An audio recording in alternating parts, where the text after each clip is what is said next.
Oh, Josh, how have you been, mate? How's Lisa doing? Yeah, not too bad, mate. Lisa's all right as well, just the usual. Been doing Yeah, a bit putting of, up with you. yeah, pretty much, yeah. Trying to do some decorating, bank holiday weekend and stuff, as you know. Yeah. Well, I wouldn't, mate. I'm not the handiest. I won't lie to you, sir. As the boss with all that and a dad. So I just do her head in and stand there. Doesn't surprise me. You know what Yeah. I mean? It's what hookers do, isn't it? Oh, okay, Jesus. So before we get stuck into your rugby story, mate, where was home for you and who lived at home with you? So growing up, I was one of four. So I had my older brother, my two older sisters, and just my mum as well. So basically growing up on Arley Drive, which this is like sort of a council estate. So that's basically what like sort of my youth was being brought up. Just my mum doing her best, that she could do to bring up four kids with what she had and how best she could do it really.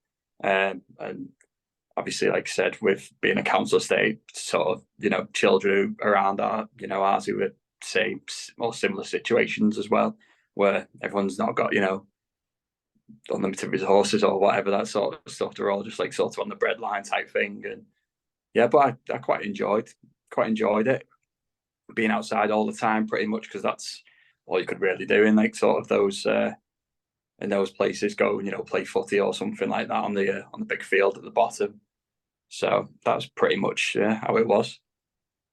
Or was there enough for you to do that, mate? Sort of like turning your bikes upside down as posts or your jumpers and stuff like Oh that. yeah, yeah, Yeah. pretty much. There was it was you'll know Mike California. So Yeah, he yeah. was like directly over the road from us, and his little brother, and loads of others from all the roads in and around ours. Yeah, it was just pretty much putting jumpers down all the time and then going up. But yeah, the bottom of ours we had like council footy goals up as well though, so we were quite lucky in that sense that we'd just go up there about 10 of us and play on full size pitches, trying to lob each other for fun. You won't want to whack it though, because you'd have to run after it, wouldn't you? Oh no, yeah, go everywhere near the train lines and stuff like that as well. So Class. So what's junior school do you go to? All Saints on Huff Green Road. Yeah. So So what was sport wise? What was the crap there? we didn't really do much sport at all. It was just your usual PE, for like sort of primary school kids and what have you. And Yeah. then I think when it got into like sort of year five and year six, or maybe even year four or something like that, we had a little bit of footy as well, where we went and played a couple of matches against some other like sort of local schools. Right. But there's no rugby whatsoever in the odd bit of rounders here and there and stuff like that. But yeah, it was just mainly those free footy games that you come and just put over these tiny posts up and just go and have a little game there. Right. But So with rugby not being very prominent at this point, when did it become something? Did you watch it before you played it, and when did you begin to do whatever you done first? yeah, so I didn't really take. I might have watched it a couple of times on like sort of telly before, but that would have been getting up back to not having met much. It would have been on like sort of terrestrial, so it would have been probably something like Six Nations in the Union or Five Nations. It could have been then. But then when I really got into it, there's a lad who used to live around ours, and him and his little brother, his mum and dad always used to go to the witness games, and then I think was hanging around with him on a Saturday at one point. Um, and then his like sort of had to go in or something like that. It was something like this, and his mum said if Steve wanted to go to the game with him rather than just going home or whatever. And then I was able to, and funnily enough, actually, I've just found the game on Sky as well, and I watched it a few days back, my first ever witness game. So it was when we played Leeds at home in Super League the first year back. I think Adam Hughes scored Right. four tries. Yeah, I Um, remember that one. Yeah. yeah, class game. So was that 2002? That. 2002, mate. Yeah. Yeah. So would I have been? When was that? Like June. So um, it would have been just as I'd leaving primary school, going into high school. That because it would have been like June, July, 2000. Yeah, that's right. So yeah, then pretty much was just hooked on it, and every time like sort of was asking him if I could go and getting couple of quid off my mum to go and watch the game or something, and going, with them for the rest of the season pretty much. And so I went quite a lot more of the home games, and then went to my first ever away one with them as well. I think went to Cass, like second last game of the season, and what a lovely, lovely place Cass What an Vegas is. introduction. Yeah. Oh Hey, God, yeah, the lads at Cass have been great, mate. yeah, So and don't I diss know them. they have. But you see me the other week, I put it on our chat. I said my favourite away ground out of all of them in rugby league is Cass. I absolutely love the Yeah. place. So, do you know, like, and what a team to start watching as well, by the way. You were quite lucky there, weren't you, for a couple of years? Indeed, yeah. Uh, It's just a shame they went a bit further, like downhill. But yeah, especially the first and a little bit of the second year in Super League with some. Well, obviously after the first year, I know a couple of them retired, like Carter and Troy Stone and stuff. But yeah, it was a good like introduction. yeah. And did that like ignite out in you to play, or was you just more than happy to watch at this point? No, I was just still watching, and that was pretty much. I was just content with doing that. I think at that time I was playing a bit of footy on a Sunday morning as well. I think I only played like 1 year for like a club team. Um, but yeah, I was just happy to be having like sort of knocking around playing footy and stuff near ours, and then going to the rugby when I could do, or when it was actually in season stuff. And um, again, when I went into high school, I only first year I think I played like a one game of rugby, and then the following year another game, and then I think it was in year 9 when I actually did start properly playing. But again, it was still only actually in school. Didn't go to a club at all. Don't know why, but So, how did you find club football, if you can remember much about it? Was it like clicky, or was it pretty easy to fit in? I found it quite easy to fit in because obviously at that age I was only like 11 and stuff like that. I don't Yeah, think that people have got to that stage yet where they can be too clicky. Um, Lads are just wanting to go out and and enjoy a game, a yeah, footy. So found it quite all right. Everyone was quite welcoming and stuff like that. It was very like talented team in terms of the league that we were in as well. I think we were battering teams by like 10 goals at a time and stuff like that. It was just a bit, and then the enjoyment ran out by the end of the season. It was just something when I went into high school, I didn't feel like I wanted to carry on doing anymore as well.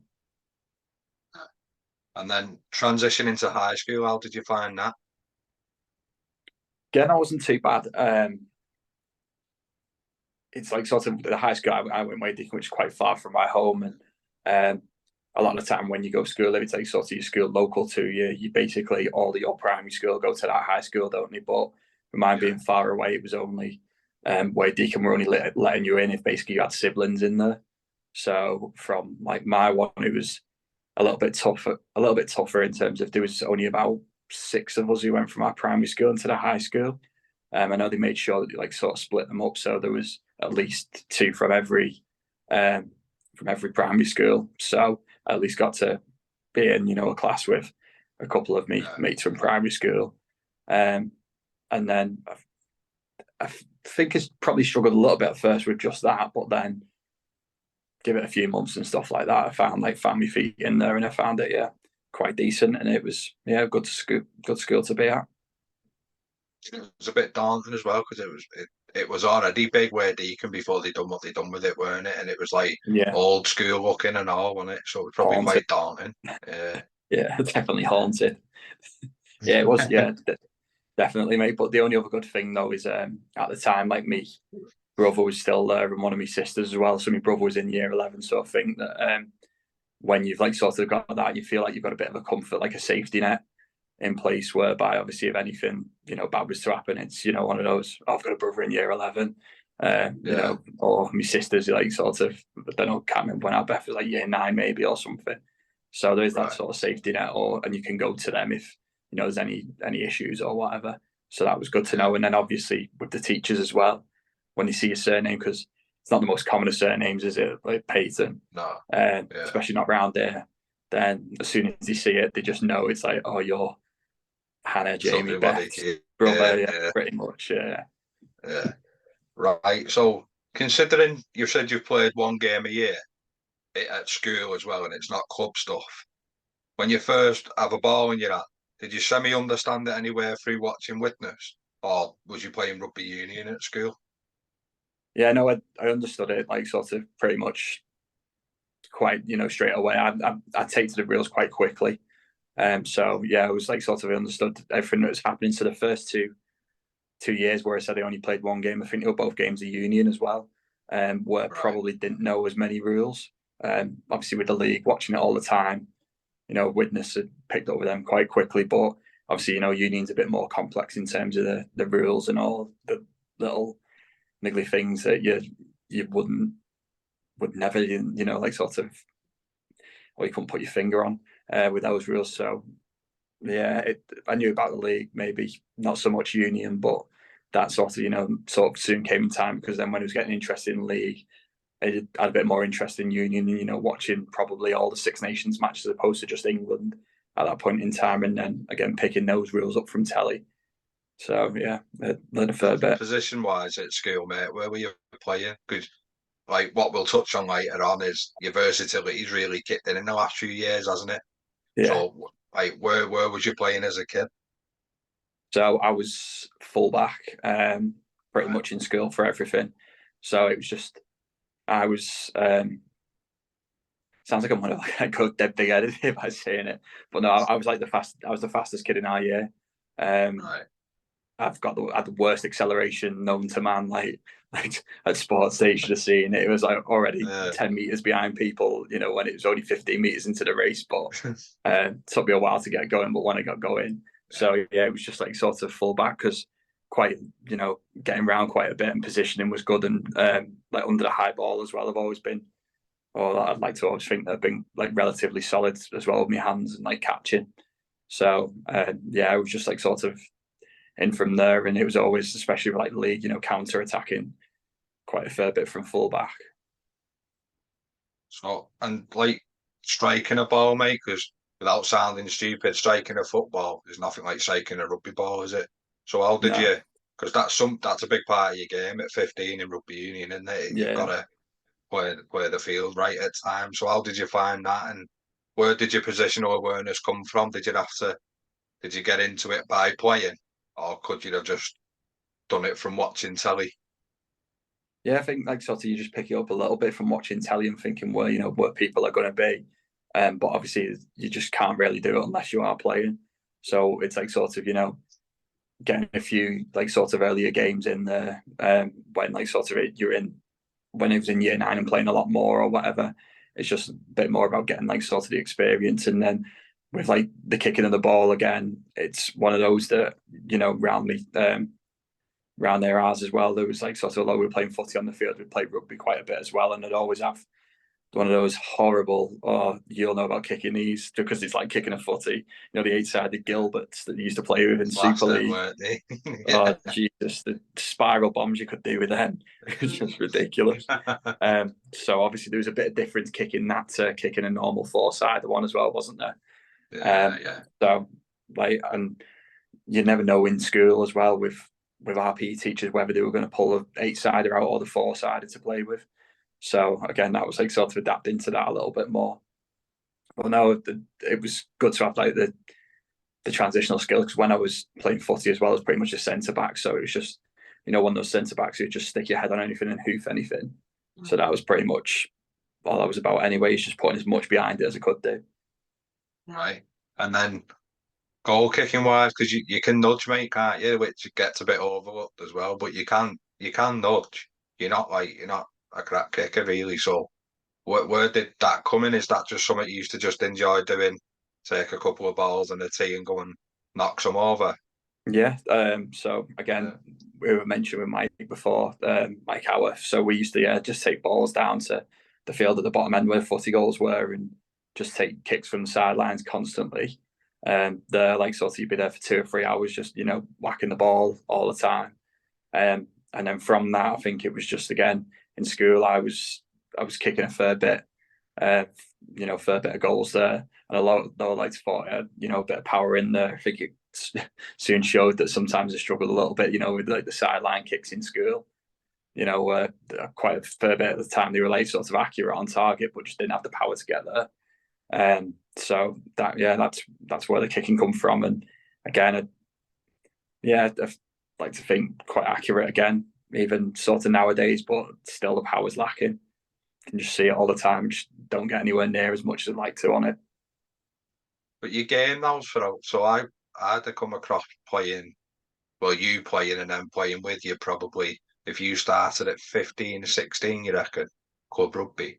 Yeah, yeah. So I've probably come across you 3 years into playing, but your game now was far beyond a lad that's been playing for 3 years. So where do you hone that? 'Cause it's all well and good knowing spatial awareness and a little bit of positional stuff, but you were someone that you knew when to play a certain game and how to play it. But like from fullback, you're not always able to implement that, are you? You can only do what you can do at the back. But where does that knowledge come from, mate? And is that part of the game something you enjoy, tactical I wise? think I think it's just from being like sort of a proper rugby geek, where like I said again before, sat at home just watching like sort of all the time and constantly, like sort of seeing what other people are doing. Um, and then I think like sort of in those earlier years as well, it was a bit like it's like sort of wore off a little bit now, where I actually wanted to be quite good at rugby earlier on, and now I'm like, oh, you know what, I don't mind just playing for the social side of things. Yeah, But it was just like sort of back then that I really wanted to like sort of be, the best that you sort of could do. And when your parents are coming up to watch you, and then you've got other people coming up to watch and stuff, it's just one of those things that you really want to perform in front of all those people. And I think when I like sort of come across you as well, and when we went to Colts and stuff like that, I think having yeah, people who've been there for the club, like Paul, who like yeah. unreal coach, weren't he, Paul? Like sort of Yeah, when it's when clever. the stuff that like sort of just absorb from him, it's like a sponge, because he will just like sort of tell you things and you'll never forget them. So like sort of his game sense and so on, and like sort of telling you about different situations and what's best for different situations, just learning from him, absorbing it, and even looking at the players around us as well that we have, because I know they weren't necessarily playing my position, but still learning things from them, because we had like really good players. And obviously even looking at your team as well, the year above, you had the same as well. And even watching the open age, because the open age at the time would have had players in there, I imagine, like Welshie and like Riley's and stuff like that. So just learn from everyone else, basically. Right. And the only thing with Paul, which is no disrespect to him and out like that, but because like he's very like he's straight talking. Sometimes his people skills aren't great, are they? No. So like but that no disrespect, that's just fact. But it's because his delivery is like blunt, and he doesn't know a way around the pussyfooting, does he? He's just No. straight to you. You don't have a choice sometimes but to do it. And then when you Mm. see that it's like a good habit or it makes an impact on a play, that's when like people start buying into that knowledge. Because Yeah. sometimes his delivery doesn't get an instant buy-in, does it? Because you Mm. think, who are you talking to sometimes? But he don't mean it. It's just like No, that's no. the only way he knows to put it across. So it probably helped you really a little bit as well. Yeah, it was good to have like sort of that side of things. And then obviously Jed was in the. We had quite a lot of coaches back then, actually, didn't we? And like Dave Griff Yeah. was there, weren't he? And I think for a year or two, like Martin Kerr was up there doing bits and stuff like that. It was just, there was so many people to learn from, but it was good to have Paul's side of things, and then have some of the people who were a bit like softer, like Martin. And I think Jed's one of those ones that can be in between, can't he? Whereas when he wants to be like fuming with her, he can be, but then he can be like the nicest fella ever as well the next minute. So it's just good to have, good to have an array of different coaches with different So as styles. much as yeah, sorry mate. So as much as sport isn't dominating your life it previous to coming to the Wids, how's your school life going? Is school something you enjoyed? Or was it social, or was it a bit of both? I think school life I enjoyed, like sort of more the social side of it. I think in the first few years it was like I was quite academic as well. I was in like sort of top sets for everything for the first 3 years or so, and I think I don't know what it was with me, but I just seemed to get quite lazy um, with like sort of schoolwork, and I think I was prioritizing, the socializing side of things. Whereas when like year 9 came around, and it was like, oh, someone's dad can get you beers and stuff like that, and it's just basically it's then like looking forward to the Friday night instead and going up Vicky Park and hanging around with everyone else and stuff like that, and then just being lazy. And when you've got, you get up to year 10, 11 and the important things are coming around, like, your coursework and stuff like that, where you should be prioritizing that and finding a time for that. I just wasn't doing it and trying to find every basic excuse under the sun as to, to not do it when you've got teachers chasing deadlines. It was just very, very lazy, basically, and somehow got through it all, and I done all right in terms of like, me exam results and stuff like that with school. But if I had time back, I'd have probably like sort of done those last 2 years differently if I could have done.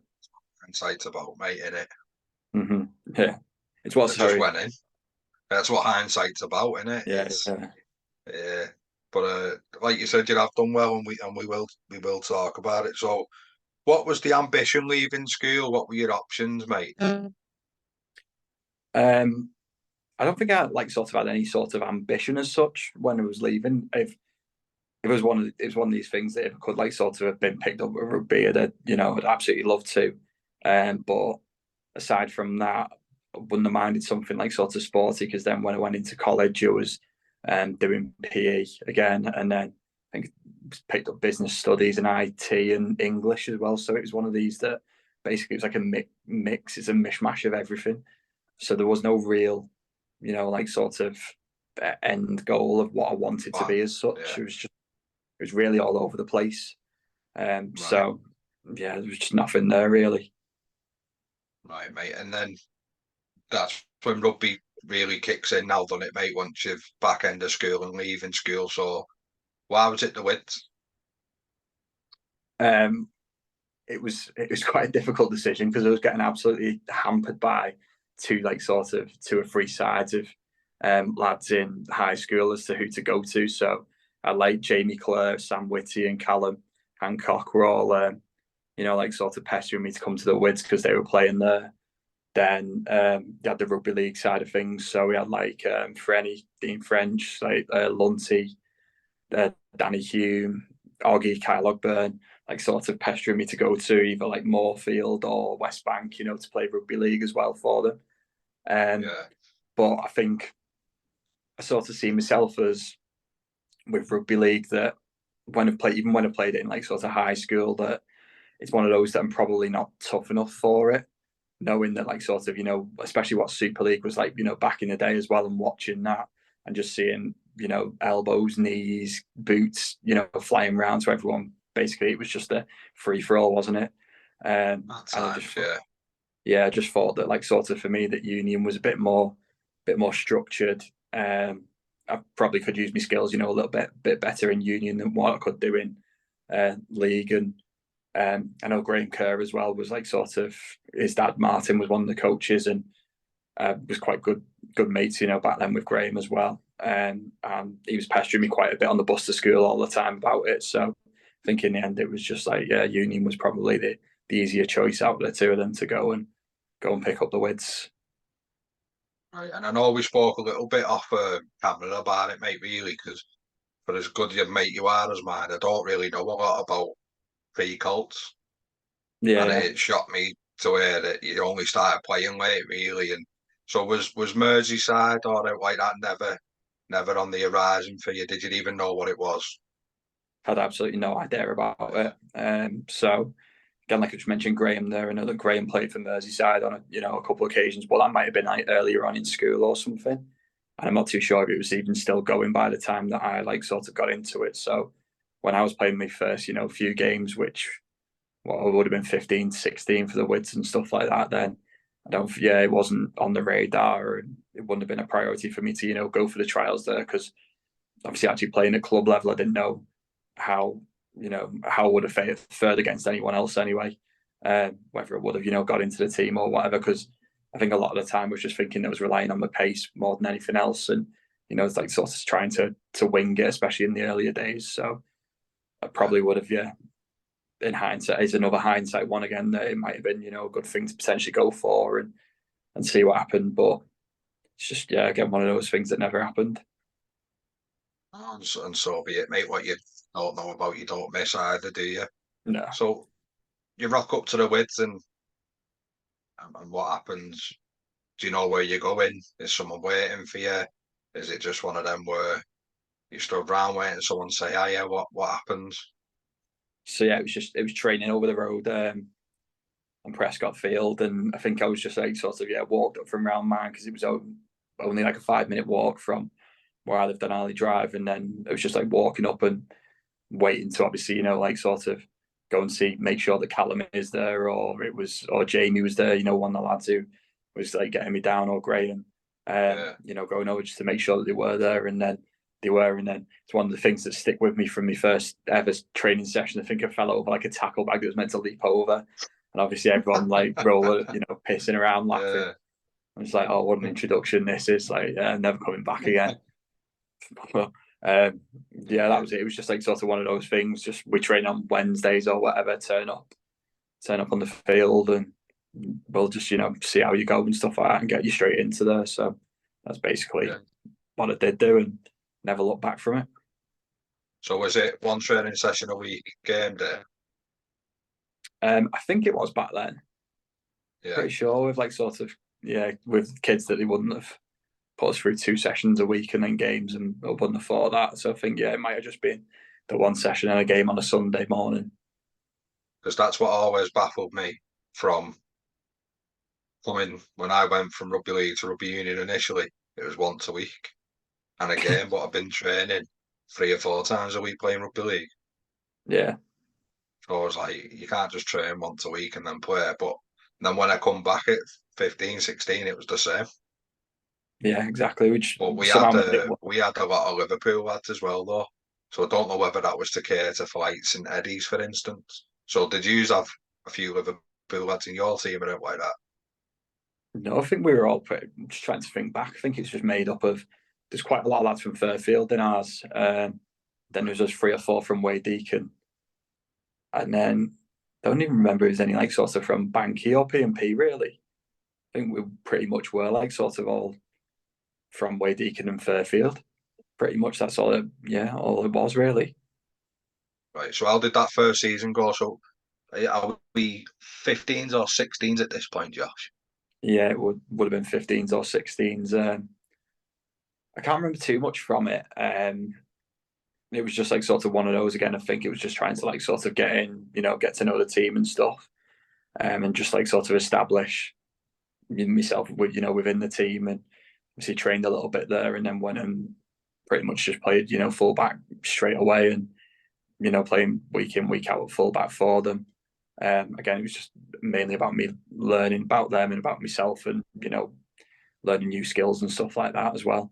Um, can't remember if there's any like sort of major games or anything that Went well that enough for you to stick happened. around, mate, didn't it? Yeah, pretty much. Yeah, yeah. No, good. So should we just go straight to junior colts then, mate? Because this is where your success story starts, really, isn't it? Although final day, which we both went to in different Yeah, teams, didn't quite work for us. yeah, Your success, like not only trophy wise and winning, but your ability, your understanding, your building friendships, relationships, everything about your rugby life is just going upwards now, isn't it? So yeah, talk pretty talk much. us through what junior cult is, how well you've done, and how many of your team managed to stick around, or was it a struggle? Yeah, so junior colts we were like, so it's 17s, isn't it? And then it's just like basically one transition year, and then you go into seniors with our juniors. And yeah, like you mentioned, in terms of successes, it was quite a decent season. I think we were quite a few leagues down in terms of in terms of like sort of what level we were at. So it might have been like League C or something like that. But I think we ended up winning that league. And then, like you just mentioned, then touched upon, we played in the final 4U Lancashire Cup, didn't we? And I think we got nilled by Broughton Park, which was like sort of one of those like shit. We're not as good as we actually think we are, pretty much. Because Rude awakening. yeah, and I think we played another final. Was it the week before maybe at Wigan against Sandbach? And that was another rude awakening because went up. I think we were about 10 points up on them with not very long left in the game, and somehow ended up losing it. Um, and then annoyed with ourselves, and then thinking, oh, we're a good team anyway. You can see that. We know that Sam Matcher usually like sort of one of the better teams in like sort of around Lancashire, Cheshire. So we'll go to Broughton and we'll beat them. And then obviously that didn't happen either. But it was a good like sort of breeding ground junior Colts anyway, like sort of to toughen you up as well. Playing against some all right teams, some decent teams. And then in terms of players who stuck around, there's still quite a few that stuck around for seniors. So we had like Arnie went through, didn't he? Callum, Hancock, Jimmy, Kenyon, Tank. I'm trying to think who else was like still there. Oh yeah, we had. Did Tom Raymond stick around now? Yeah.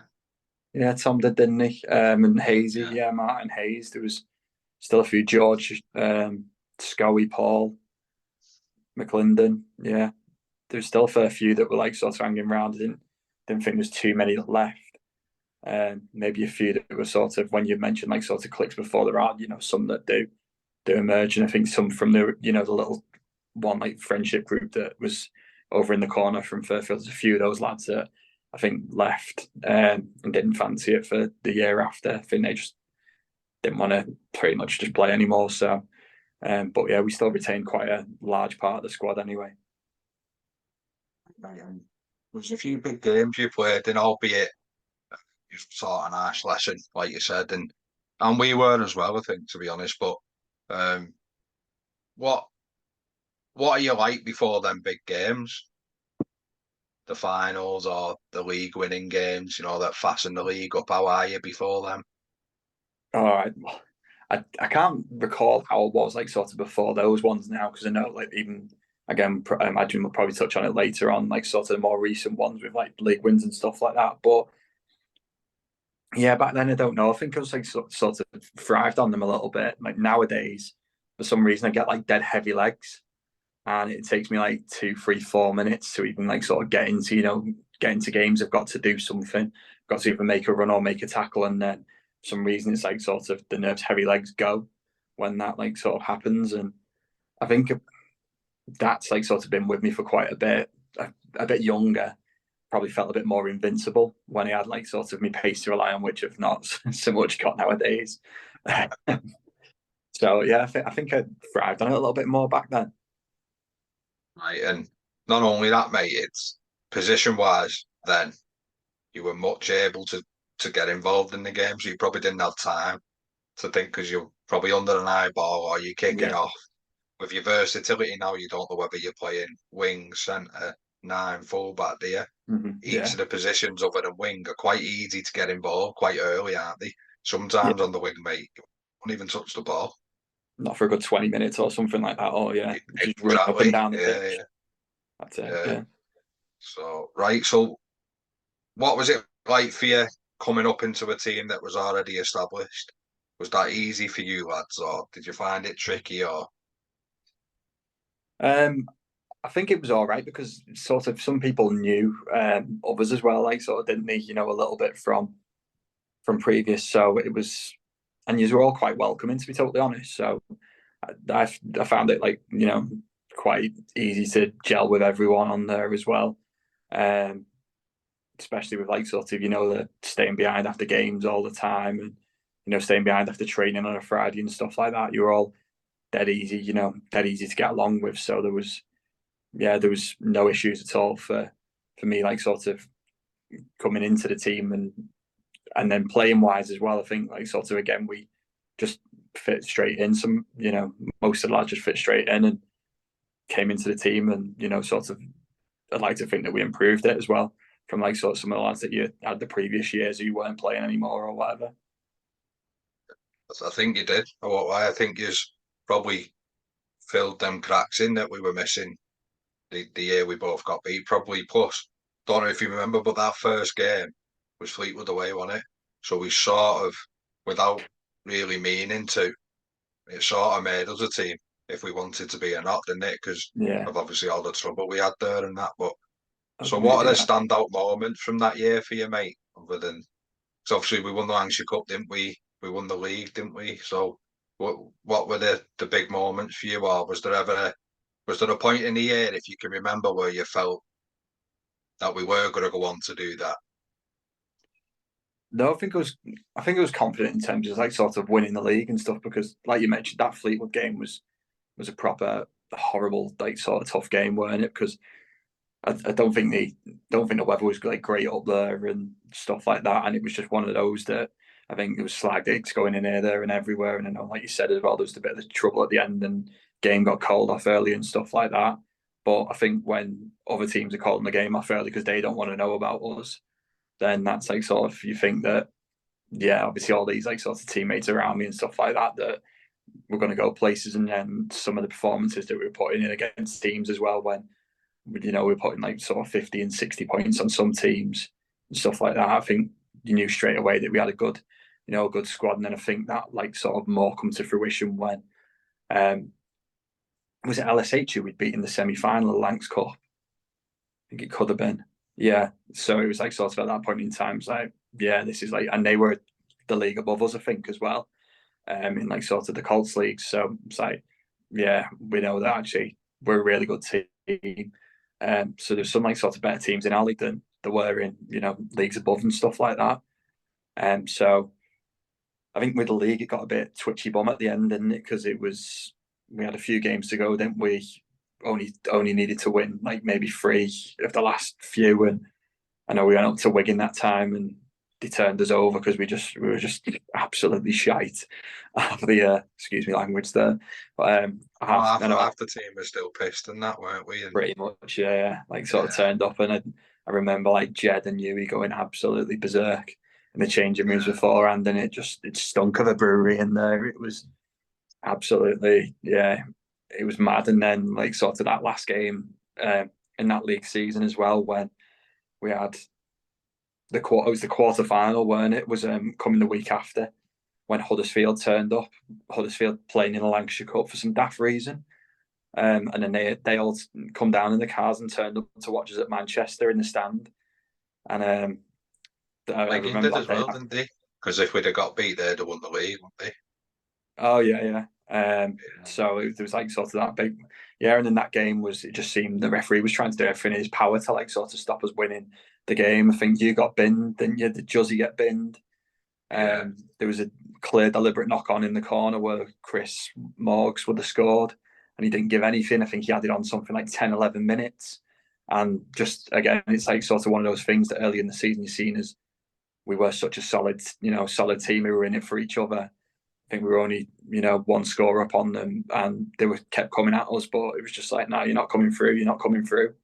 And I think the ref got bored in the end or something like that, or he thought he was going to have a heart attack. He was running around that much that he had to blow up, and just eventually, yeah, we won that. And then obviously went on to better things in terms of that Huddersfield game where they were, turning up there thinking that they were going to batter us and like laughing in the stands and stuff like that, thinking we were shit. And then they turned up to our place, didn't they, and thinking they were, again, the dog's bollocks walking around like it was a final at Twickenham or something like that.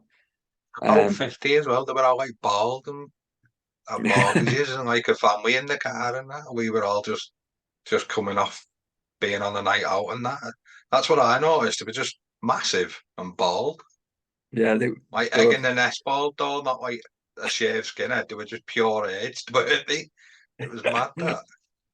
exactly, yeah, and obviously turn them over as well because that was another like sort of big game that always will always stick in the memory because they just thought they were going to come and turn us over. I think they scored quite early on, and I was like you were saying there, they're all big and stuff, and just thinking, fuck, we're going to be in for a game here, probably going to get turned over by this team from Yorkshire who shouldn't even be in a Lancashire Cup, and then they ended up battering them.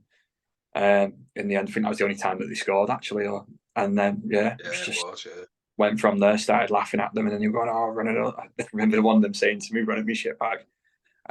Because I just kept getting the ball at full back and putting it back over to them in the corner 5 meters out. Like, I'm not going to run at you, and I can just keep doing that all game and keep getting me to Yeah, come yeah. back out from 5 meters out.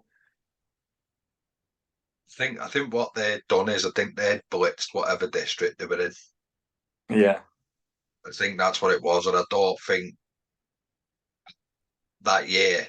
or for a while they'd had anything like a Yorkshire type cup, or do you know what I mean? So I think Yeah, yeah, they put them in just for a competitive game. I think they were blitzing teams because I'm sure it's where Huddersfield Giants train that. yeah, yeah. I think yeah, they I do think it play is. down there. Yeah. Yeah.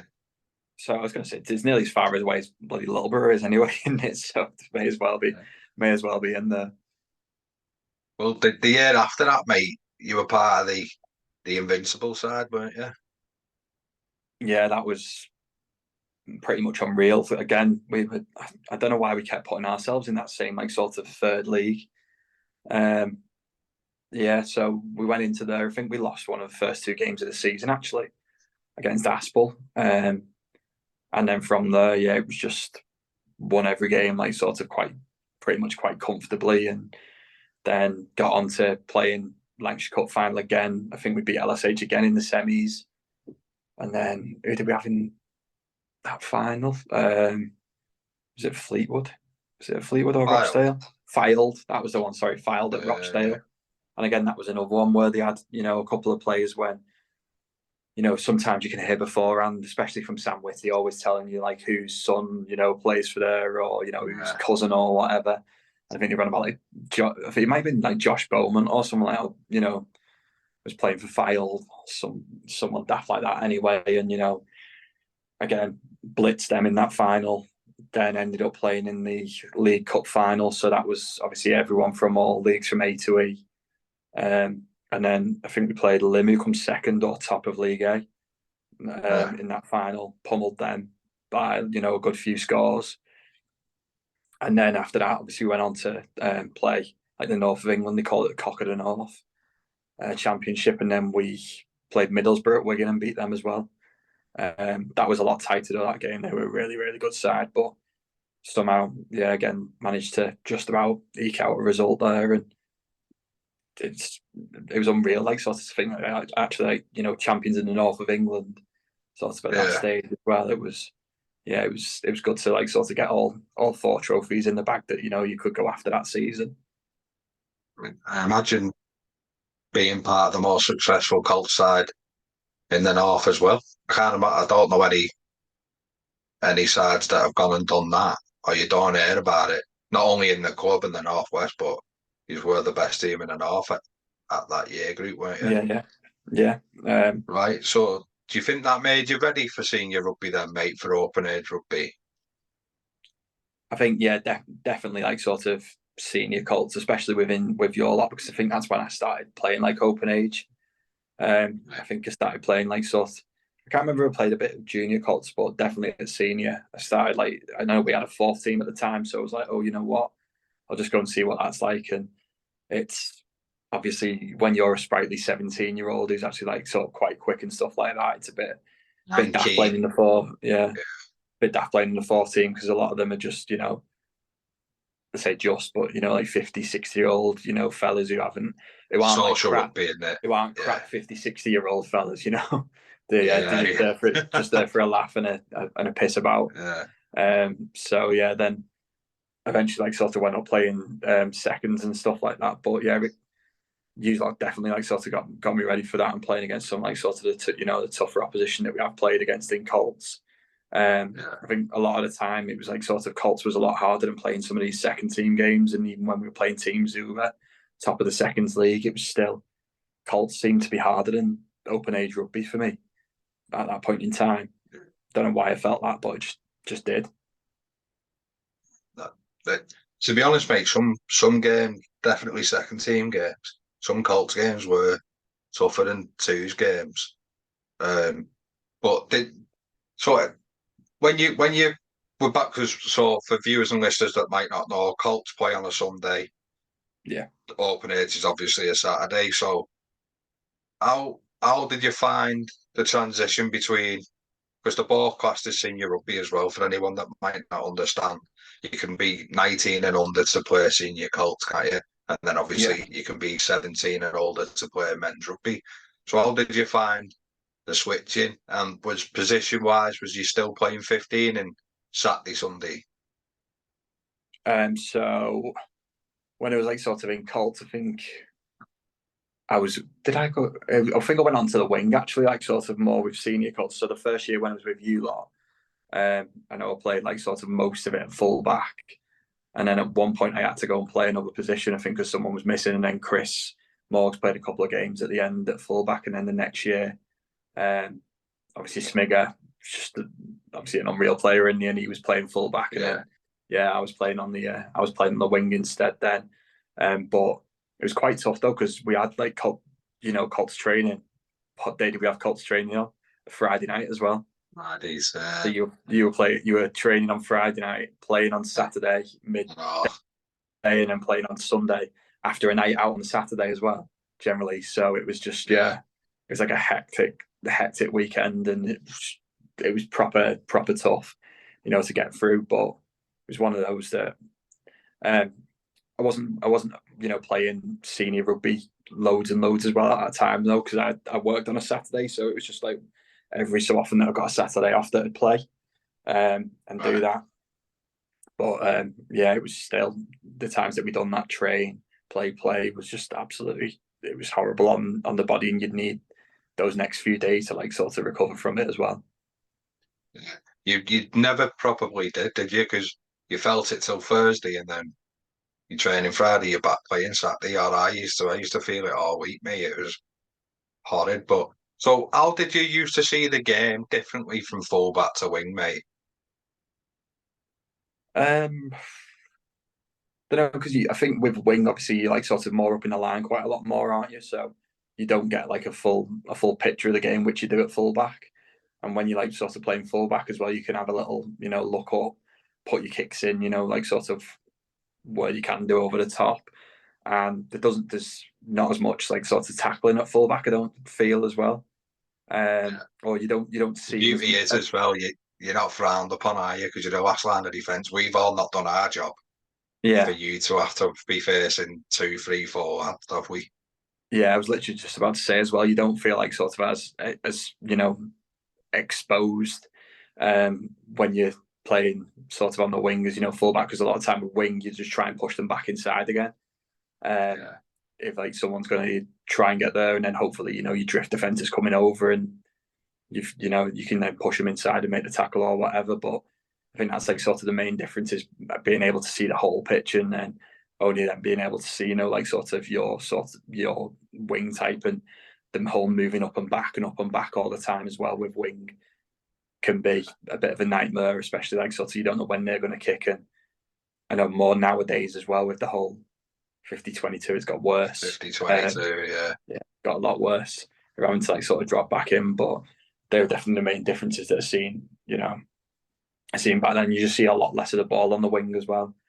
Or I seem to think you do anyway. I know so a lot of teams do spread the ball quite a fair bit, that you can see the ball for sometimes, but I think it just depends on like sort of the game that you're playing, the opposition you're playing against, isn't it? So it's one of those as to whether you're keeping it tight or whether you're throwing it wide, and because you may not get a touch all game, you may get one touch all game, the ball or something like that.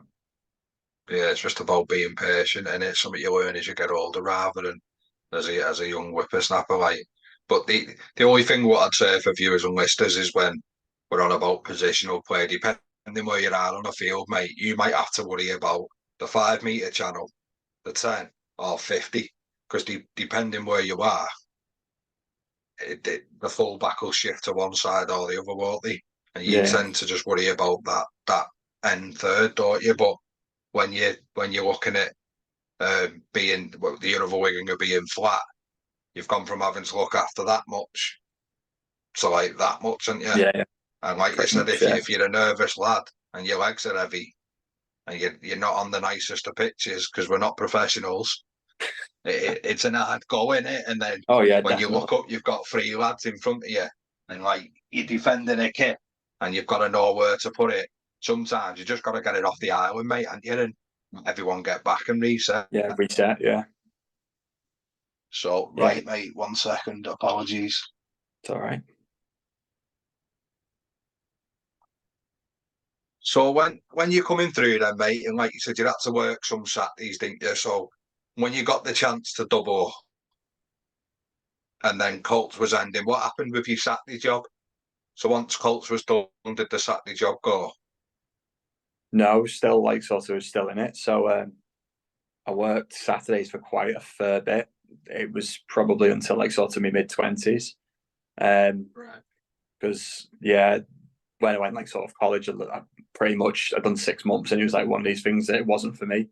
And then job came up in like the call center where everyone in Widnes knows that you either know someone who works at the Gus or you work at the Gus, pretty Yeah. Oh, much. you've tried.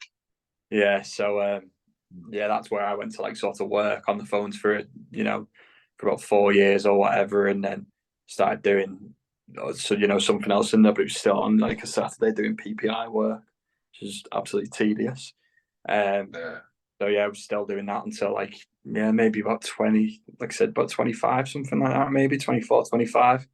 That I was doing that, so I'd missed out on quite a lot of senior rugby, Yeah. and it was just one of those that um, trying to either squeeze some hours in during the week so that I could get off early. So for the 3 o'clock kickoffs or taking time off, if I wanted to, if like the team was short, then try and just get the time off just so I could go and help out where I could do. Because I know like so today around the time where we did struggle to even get numbers for second teams, never mind Seconds. Yeah. for other ones. Yeah, never mind getting a third team together. Right. So when did first team rugby become a regular thing, and when did the success follow on the back of you playing more regularly? Um, well, I started playing more regularly though when I eventually like sort of the Saturdays weren't there anymore. So Yeah. I was then I was just a bit like who I didn't want to play seconds at the time. Like as a group with like mates and stuff like that, with like Sam Ainsworth, Andy Griff, Alex Shaw, and stuff like that. The Yeah. ones we who knew like sort of we just wanted to play together as like sort of just as mates and stuff like that, more as a fun side of things. So it just like sort of ended up they were playing third team, and pretty much I think Streety was captain at the point in time. So we were just like, yeah, what we'll do is we'll just go up and play third team instead and have a laugh for a year or two. And then it was just at that point in time after doing that for a couple of years, it was like, don't realistically want to be just playing third team all the time or whatever. And then went up to playing seconds. And then got made captain of the second team after a little bit, and obviously when made captain. I think it was like partway through the season or something like that, and then went on to win the league the following year with actually quite a good settled team. It was just pretty much the same. It just seemed to be the same 18 lads week in week out that were playing for each other in that second team, and it was like sort of the following year that like first team came. I think I played one like my debut was just it feels quite embarrassing even like sort of saying it, like sort of my debut was at West Park in the cup and come on for 2 minutes at the end at scrum half because that's where I was playing pretty much for the second team, and I came on for 2 minutes at the end. I think I marked like sort of someone at scrum time, and that was pretty much it. Defending the line, didn't do anything at all. And then following that, it was again, I didn't play for weeks and weeks, and then I think there's quite a few injuries out wide, and then played away. It could have been at Tildesley, I think, where I came on after like 20 minutes because I think it might have been like Phil Barker's having a stinker or something like that. So so put me on there, and then again it was another few weeks before I got to play first team again when someone cried off at like 1 o'clock on a Saturday. So went up to Sefton with the first, and then from then it was just like literally I started that game, and I think I pretty much started nearly every game for the rest of the season, and that was like a decent season. I think we finished like mid-table ish, but it's like one of those ones where there's quite a lot of rugby lessons and life lessons going up to like Glossop on the first weekend in January, and up to Broughton Park when they were paying players and stuff like that, and I'm getting absolutely hammered at Broughton Park by a couple of the lads, and they were just complete level above. But we done all right for the rest of that season, and that's when it came from. And then I think it was after that that the whole ADM thing came into it, and when like the real success started. I don't know. How did captaincy change your game when you were in the second team, or did it even change your game? I think it did change because it's one of those that I'm not like sort of the most vocal in terms of trying to get people up for games and what have you beforehand. And I think obviously having captaincy, it makes you be that person that you need to like sort of step up and not only like sort of show with what you're doing on the pitch, but you also need to do it like sort of verbally as well, telling people, telling people where like sort of where to be.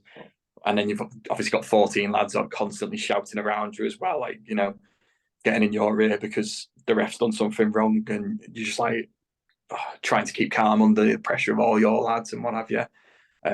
So it changed it quite a bit. It did make me, quite a bit more vocal and what have you. But I think more like captaincy, I was always trying to like sort of lead from the front anyway. And it's good that I was playing 9 when I was captain, so that I'm in and around like sort of the refereeing and around the play and stuff like that. Because I think if it was like when I was playing wing, I'd have probably struggled a little bit with the captaincy because there's not much you can do, as a captain when you're all the way out there, is there? So yeah, it made me a better player anyway, and brought on quite a lot of other skills. So when did travelling become something that frequently happened in your life, mate? What was travelling all about for you, and when did it start? Um, that was, I think we were just like, I honestly don't. It like sort of at first we all went away a few times with the lads as you do, with when you're 18, 19 and stuff like that. So done the whole Magaluf thing, the Ibiza thing, with a few of the rugby lads, and then I don't know how it came about, but like sort of one night I was just pissed in the club with was it Tom Mack, Alex Shaw, Sam Ainsworth, and Andy Griff, and it was coming up to like sort of I think it was a few months before my 21st birthday. And for some reason we were just like, oh, should we go away for your birthday? Yeah, and then found like the most random place that we could do from Liverpool to fly to for my 21st. And then we ended up going to Estonia, which was it's actually like sort of one of my favourite places that I've ever been to as well. It's actually dead nice. Um, but at the time, it was just one of these things. It's like, has anyone actually ever heard of Estonia? Like, what on earth is it going to be like? And then it was just one of those things that as soon as like sort of went there, I was like, this is absolutely class place, and that I want to see more of the world. Because obviously, when you're going over to Magaluf and Ibiza, it's just you're solely just there to you know, party and what have you, and that is basically what that's all about. But then when you go into all these other little cities and stuff like that, um, you just find like little things out about the city and stuff like that. And it's dead intriguing, like going places, like that. And it was just from there, I was like, what, I want to go see a lot more. And then obviously, I think it was like sort of the following year, I went back to Estonia again. I think we went to Swedes, didn't we, as well, and like sort of went up to Norway. Oh, Um, well, yeah. yeah. So that was like So, sort of so that group, it rapidly grew, didn't it? So initially it was just 4 years. Was that right? yeah. There were 5 of us And then originally. yeah, and then I imagine the likes of like myself jumped on when I was in this winger work and stuff, and just it was like you just said, it was places you never really ever thought about going. No, Never mind heard of, and that it was, and then the group sort of went from 5 to 12, sometimes 14, didn't it? It like yeah, it become a bit of a side hobby for us, really, didn't it? And it all come from that core, what you said, and it just got a bit bigger and a bit bigger, didn't it?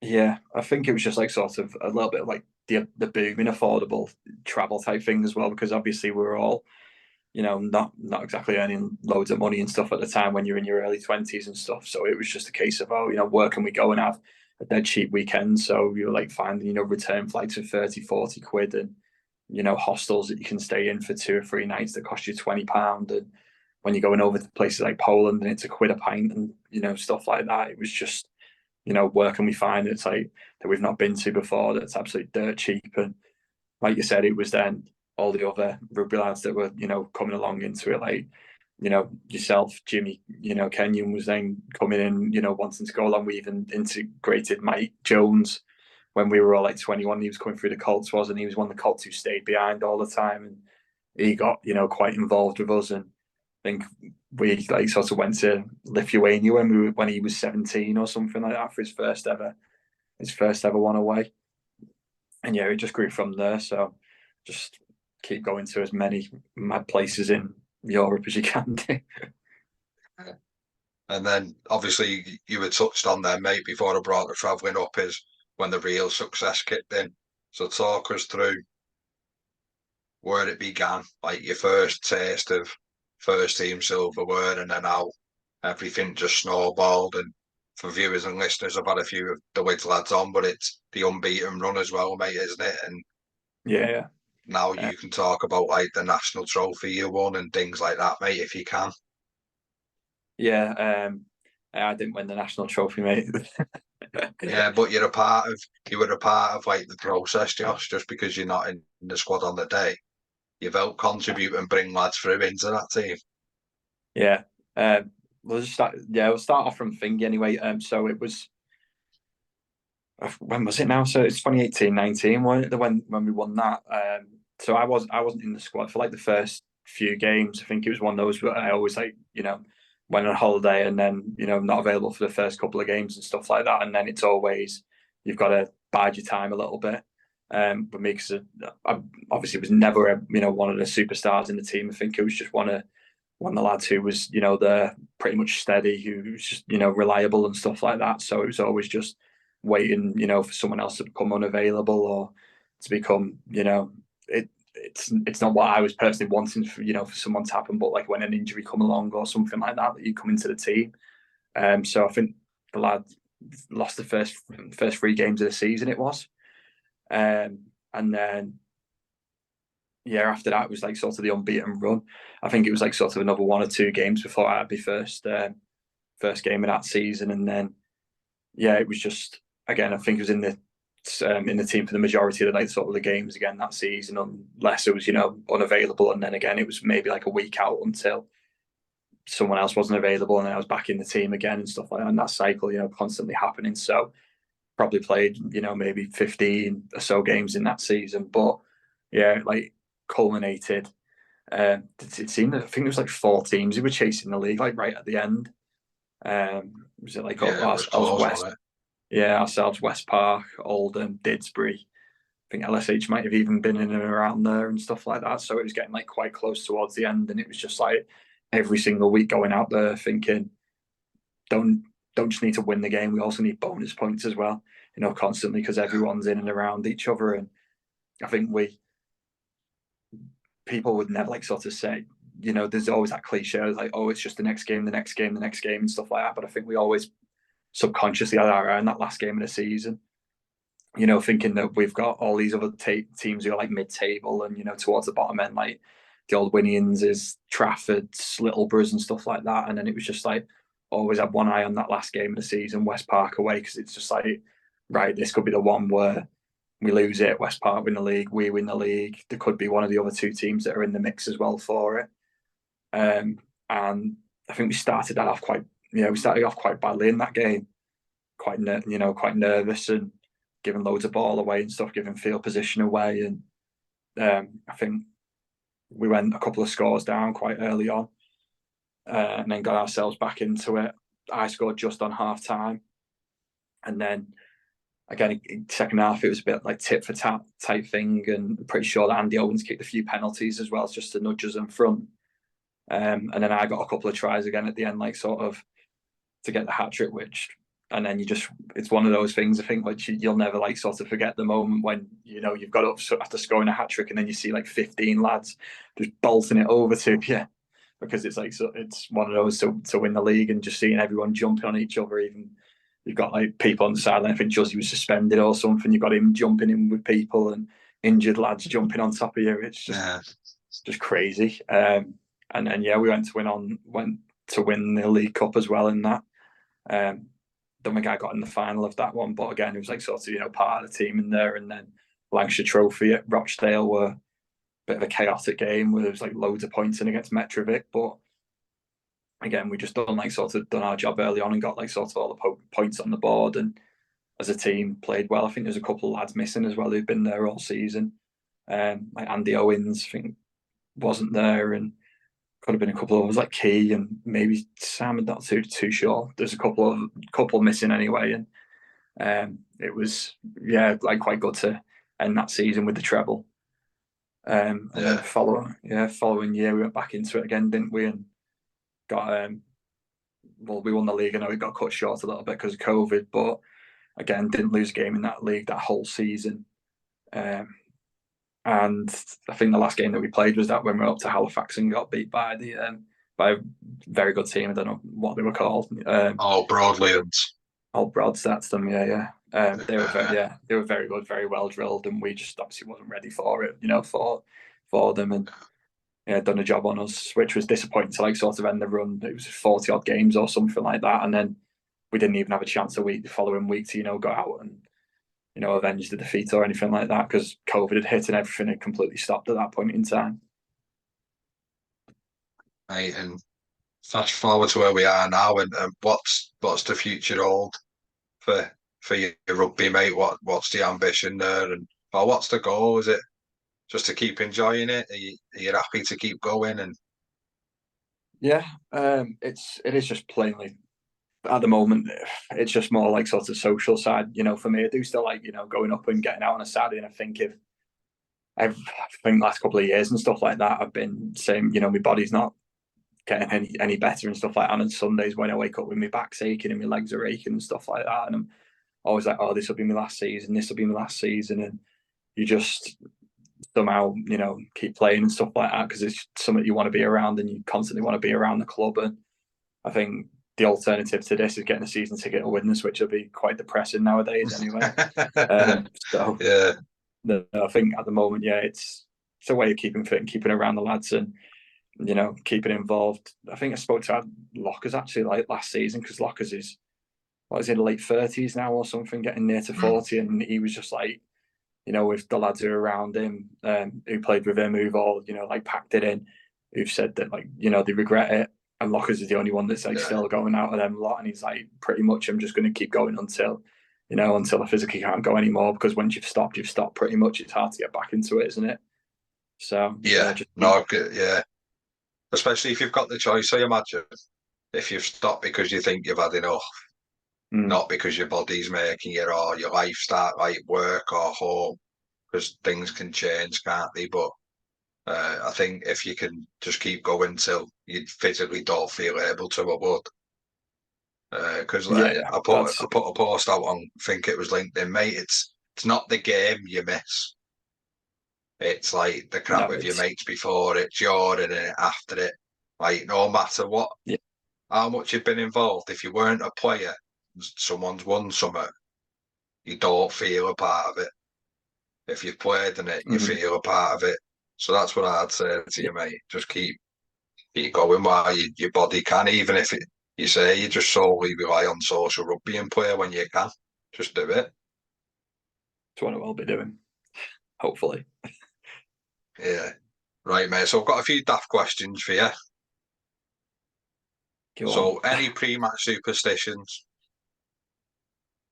Um, Not so much like sort of a superstition, but to set on my stomach. I've got a bit of a dodgy stomach, so always pretty much just have to have like sort of a meal deal usually before games. That's like literally it, and it's got to be certain like sort of certain times before games as well and before meets. So it's not so much a superstition as such. It's just to make sure that I don't like feel like my stomach's going to give in on me or anything at any point in time. So that's pretty much all that is. But there's nothing like no Fair pulling enough. socks up or boots on different feet or whatever before matches, none of that shit. And I know a lot of lads touch the wid sign before they going out and stuff as well. And nah, it's not for me. I don't know why I just never done it. Yeah, fair enough, mate. So you might not know the player, but you might know the position or the club.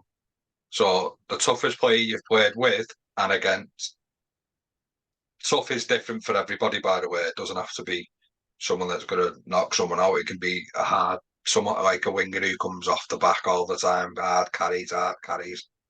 It can be just a Yeah. tackling machine.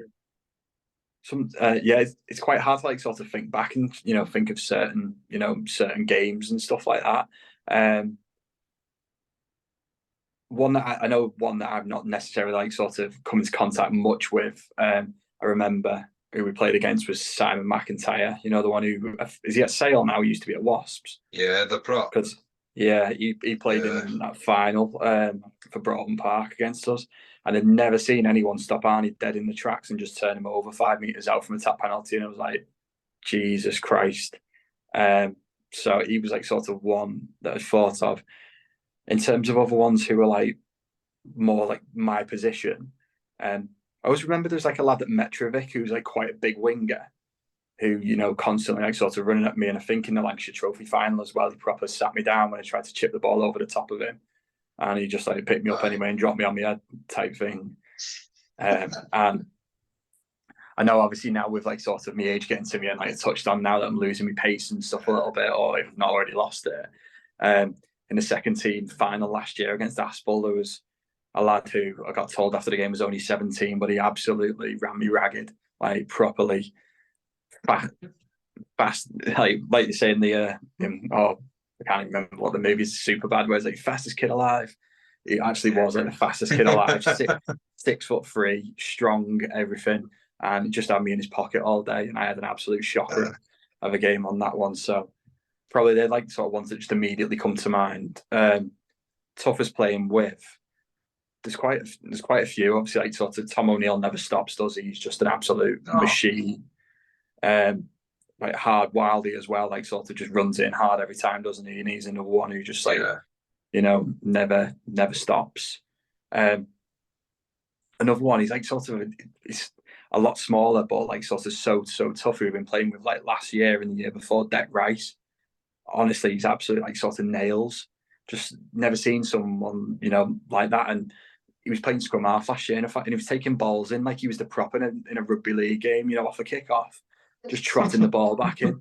It's like Jesus Christ! But for such a small lad, he hits so hard, and he's like nails. And yeah, there's so many more that you could go through with on our team, Mike, just because he's a dirty little bastard every now and again, isn't he? As well, that he's a bit like nails as well. Yeah, horrible. And Juzzy's similar as well. Yeah. Right, mate. So your favourite away ground you've played at? Bloody hell. Anywhere that's not Sefton and West Park, because I seem to spend all my life there. Jesus. I'm just trying to think of anywhere that's actually like sort of really usually just enjoy playing at places who've actually got nice pitches and decent grub You're not afterwards. asked about the changes and that, really. As long as it's like sort of warm, because I've just touched on that. Every time you can go to Sefton when it's 35 degrees in the summer, and you'll go in there and it's absolutely freezing cold. So it's nicer when you have got places like so. More recently, been going there quite a fair bit. Trafford Metrovic's quite an all right ground. So I think they've just had the changes done up a few years back, and I've been there quite a lot. When I used to go, they were Recently. always saying they were getting done up. Yeah. Yeah, it's quite decent now. I've played there quite a few times in the last few years and stuff. It's quite nice. Don't mind Lim so much as well. Lim was quite decent. I think that was again more though because of the pitches and the food afterwards. And Sandbach was the what? Sorry, Frat car park though. Oh yeah. Potholes galore in it, considering they've got wedge. Down that dodgy back road as well. Yeah, you'd think that someone would put their Yeah, hand in his pocket. that's Money it. stays Yeah, money. you feel like you're going down somewhere to be shot, don't you? Yeah. Right. So if you could go back and tell a younger you something, mate, what would it be and why? I'd probably say to actually like sort of just play rugby earlier. Because then I think it'd have been like sort of a lot more ready for all the other things. I could have potentially had the chance of maybe trying out something like Merseyside or Cheshire, Lancashire, whatever it would have been at the time. So I'd have probably gone back and just played a lot sooner, really, and told myself to, like I touched on before as well, focus more on the school work a little bit. Fair enough, mate. And we're out, we're pissed, but either at home or abroad, a microphone ends up in your hand. What you giving us, mate? What's to go to on the karaoke? I feel like I robbed this off Matty Walker, but walking in Memphis because it's Matty's favorite one, isn't it? Usually when he's had a few to drink and stuff like that. But yeah, usually it's just obviously one that you've. I don't know many songs where I know like sort of the lyrics all the way through, but that's like a proper crowd pleaser, that one as well. So usually it'd be that, or Flying Without Wings as well as a good one that is always can always go to, and probably shouldn't really admit that one, like, but Hey, why not? People know it, mate. It got number one, didn't it? People know it. exactly. Right. So if you're happy to, mate, a 1 to 15 that you've played with. Yeah, it's always tough because you always like feel like there's going to be people that you've missed out of there and what have you. You just can't like sort of think of who you played in the past, but a few people have done it similar. Whereas there's obviously lads who you played 2 or 3 games with and stuff like that. So for well, like when Akko was up the club and stuff like that, and Adam Lawton's had a couple of games for us, and there's players like that. But probably want to just pick players who you've had at least one season, Yeah. full season with. So the front row, I'd probably pick Juzzy because just he's so like tough around there, and he's probably one of those people that you need to have like a bit more of an enforcer type thing, that he's gonna like sort of stand up for the whole team and be front and center, and knowing Juzzy from senior Colts and stuff like that. And when he winded me in that first ever training session and stuff like that, he's someone that you always want on your side, and he can be quite handy taking the ball forward as well. So him at one prop, and then I'd have Matty Lawton as the other prop. Again, another one who's like sort of come all the way up from junior Colts with us, and he just like every year seems to get better and better and better when he's like carrying the ball in the loose, and then when you need like sort of proper G up in the game or something like that, he'll go and put a shot on someone, and again solid in the scrums. So he'd be the other prop that I'd pick. Hooker, say Tank Liam Clark. So when we played back with him back in Colts, he's like straight as a die. All of his line out throws, he was always like pretty much solid in the scrum. For quite a big lad, he could get around a little bit as well. He'd always be like sort of you'd see him, he'd sort of always be keeping up with play when other front rows might not like sort of be doing so. And again, another one who's like sort of tough around, around the ruck as well, taking the carries in that people might not want to be taking in, but he was always there to pick and drive and stuff like that. So probably say Tank at hooker. Second row, I've sort of had to cheat a little bit and shoe on one person in here from the back row, because we'll talk about the back row in a minute and what a horrid choice it is. Right. So I'd probably put Mike Jones as one of them. Again, another one who's a bit more like, again, we touched on, he's horrible, like sort of, but he's one of those horrible people that you want on your team, who's dead niggly, constantly never letting you stop. So as soon as there's a penalty, he's up taking taps, running it. See, in second row, we have him all the time up in lineouts and stuff like that. He's always winning your line out ball and stuff. So I'd have him, and another one, I think I only played 1 year, maybe with Colts, or maybe 2 years with Johnny Preston. But Johnny, again, like sort of, it's a shame that obviously he didn't spend more time up the Wids, because he moved away with his uni and what have you, and living away and stuff. But again, like sort of line outs, he was just everywhere, all over the pitch, taking balls in. Never see him miss a tackle or anything like that as well. He was just like a proper solid player.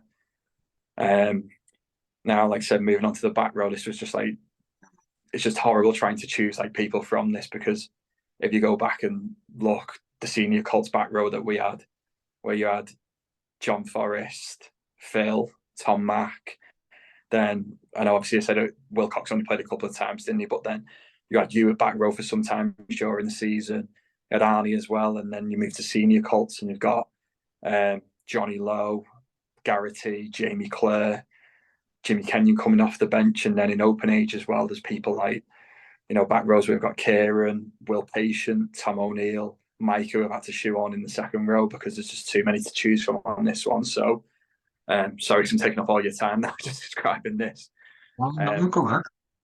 But Well, actually, you've been lucky. You've played with some like really gifted lads, especially for our level of rugby as well.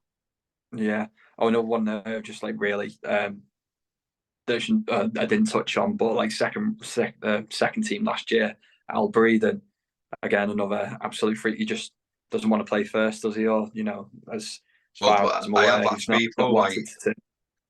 yeah, I have asked people like what's, but yeah, that's what I've got. That he's more than happy doing what he's doing, Yeah, so that's fine, isn't it? Do you know, like yeah, that's yeah. what it's about. Fair enough, yeah. Where he just wants to, enjoy himself, play with his mates, and he scored like 20 odd tries last year for a number 8, which is just freakish. Yeah, But who have gone with anyway? So Kieran, again, like sort of another one who like pretty much. 6. I'd have to put Key at Yeah, 6. Um, right. I know he probably prefers playing 7 and stuff like that, but we'll put him at 6. Not anymore. Yeah, another one. Exactly. He could be in there somewhere. So yeah, he's another one. He'll just tackle anything, and he's go forward and stuff like that. And you'll just see him like sort of a bit like a gazelle when he's like sort of breaking tackles and stuff and just going through the Yeah. middle. And There's that picture the club have used a fair bit in there. the what? Is it Sorry. to say about the cup games? That picture of Kieran and his strides like Oh this yeah. long in it, and yeah, he is. He is like long strided. It looks awkward, yeah, but he Yeah, always seems to like sort of make the right decisions as well and stuff when he's when he's going through, and you know when he does make his breaks, makes passes and stuff like that as well to supporting people and never really go to floor and stuff, and like I said, makes his tackle, makes the meters, bit niggly when he needs to be as well. So having at 6, Tom Mack at 7, just yeah, an beast. absolute freak of nature. He There's just times when you like sort of you see him at the bottom of a rock, the ball gets like sort of passed out, and then you just turn around and you look again, and he's there over the top, winning a penalty for holding on. You're like, how's he got there, like in that space of time? And he's just like sort of, he's so so tough. It's just how he got around the pitch, and I think he's like sort of one of the most like sort of naturally gifted players that I've like sort of ever played with. Just again, it's just a freak, um, in a good way. And then number 8 will be Tom O'Neill. Yeah, I think like sort of everyone just knows like sort of about Tom and the quality that he's got, like that he can just be running. He'll take 4 or 5 lads with us. I think there's some like famous pictures of him when he's running with the ball in his right hand and he's actually picked someone up in his left hand and he's carrying them with him because it's easier than to bump them off or whatever it is. And I think now with the captaincy as well with him, he's just like sort of just shows how good of a leader he actually is. And it's, I think, how old is he now? He's still only like 23, 24, if that. yeah. He's scary how good he can get. Exactly, like sort of more and more years just developing. And I know over like the last couple of years as well, like sort of he put himself like through losing a bit of the weight and stuff, but he's still not lost any of his power or whatever. He's still as destructive as he's I ever think we'll been. do well to keep hold of Tom as well. To be honest with you, mate. I know Mm. he's a bit like Alan, and he just wants to play with his mates and that. But Yeah, I don't know. I don't even to why they're called. I know he's been inquired about. I've been asked about him a few times and that, but he just doesn't want to do it, and that's fine. But no, we'll do well eventually. I think the right yeah, thing will come for Tom, and he might have to have a little look at it. No offense to the lids, but he might have to just to have a go and just to prove it to himself a little bit, maybe. yeah, potentially. I just think, well, obviously it's his decision at the end of the day, isn't it? Like, and on a selfish Yeah, point of view, I just hope to God that he stays with us. But fair play same, to mate. him. Fair play to him. If he Selfishly, decides yeah, that he wants to go, then can go yeah, make something else of it. yeah, Moving on to 9 anyway. Then 9, I've gone with Ev Simons. Um, yeah, when Ev was like sort of in that year when we won all 4 things, just a 9 who's like sort of as abrasive as he is, like sort of again, he's so dominant in the tackles, and stuff like that. And his distribution was always like sort of second to none, which you can see now because obviously he's at Newcastle and playing hooker and stuff like that. I think he's the closest person I've ever got as well to like sort of seeing the crack Riley dummy, having people off and stuff like that, the show and go. But yeah, he was like sort of a really really tough and really good 9 though that we had like sort of back in that year. And like I said, he's sort of shown what he can do by going and playing the Championship week in week out with Newcastle and yeah, Workington, was it? Um, yeah, so yeah, and then 10, I'd put Kevin at 10. because he's like sort of just like natural born leader, and Kev Yeah, really gifted as well. Like sort of his passing game, his kicking game, his tackling, even like running as well. He just knows the exact moment, what to do. There, he's just like so rugby clever.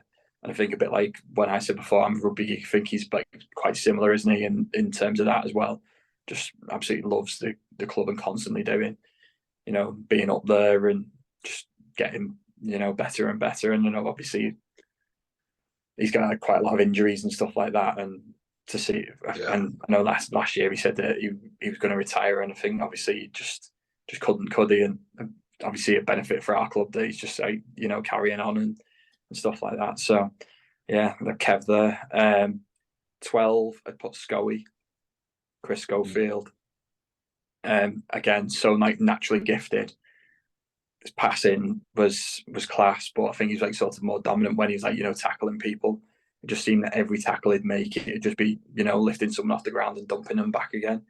I get just a shame that he's made out of biscuit, because he would have like sort of been real asset to the first team, and I think he just didn't fancy it anymore, really, did he? He's getting a couple of serious injuries and stuff, and just the career path he wanted was a bit more serious as well, wasn't it? And yeah, things yeah, like that, mate. But yeah, yeah. So, but yeah, he was really good, and then his partner in crime as well at 13, Paul McClendon.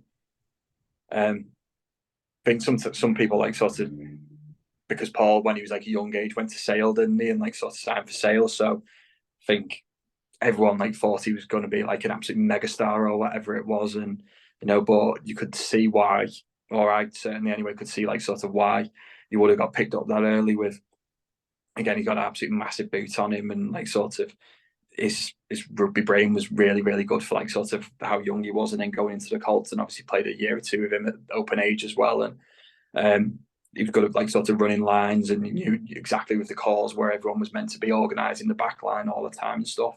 Very vocal in the back line. So yeah, I think Paul in there. yeah, Wingers, I'd have Smigger as one of them. yeah, I think you obviously just know how good Smigger is, like sort of just rapid for his size, how strong he is. Could finish anything off. He was just constantly, like breaking lines, chip and chase over the top, and his step and his footwork was just absolutely unreal, weren't he? yeah, Made a mockery of many defences. So yeah, I'd have him on one wing, and then I'd have Gav on the other. yeah, Gav, solid winger, pacey and stuff like that. He's got decent acceleration, even nowadays as well. Even though he's like sort of getting on a little bit, like I am. Say getting on, it doesn't even seem that old actually. We joke about it sometimes in training and stuff like that, but no, he's really good. He's really good at finishing as well. Gav like sort of backs himself all the time, whereas I think that's like something with me as a winger, I've never really like sort of had that, and I can always see it in Gav that Gav will always like sort of someone one on one, he'll always take him on. A lot of time he'll come out on top on that as well. yeah, And then finally at full back, Andy Owens. Again, it's just you could see from when Andy came in and played a couple of games for the seconds that he was always just going to be firsts, and even potentially better than that. Which Sean, I know he signed at Preston and came back again, but his kicking game absolutely brilliant. His running game as well. He's another one with like sort of a horrible step on him. Always makes his tackles, knows where to be, stuff like that. So yeah, and his just a goal kicking machine. as well. Yeah, his machine just Yeah, keeps on going and going and going. He's like, there's no end point with him. He could probably run all day long. Seen in pre-season when he's doing, bleep tests and stuff, where everyone else is yeah, dying, like coughing up lung butter and stuff, and Andy's just constantly running. Like, please yeah. stop. But yeah, he'd be there at 15.